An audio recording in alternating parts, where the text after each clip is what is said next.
আগের ভিডিওগুলোতে তোমাদেরকে যে সাই মন্দিরটি দেখালাম, এটা হলো ঠিক সেই সাই মন্দিরেরই ওপরের অংশ।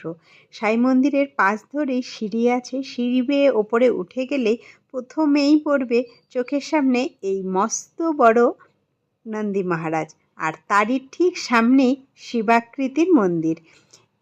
এই মন্দিরটি হলো যেখানে নিচে সাই বাবা বসে আছে, তারই ঠিক ওপরের অংশটা এই রকম আকৃতি করে দেওয়া আছে। আর নন্দী মহারাজটা এতই বড়, তার পেটের ভেতরে আছে একটা আস্ত ঘর, যে তার ভেতরে চেয়ারও রাখা আছে।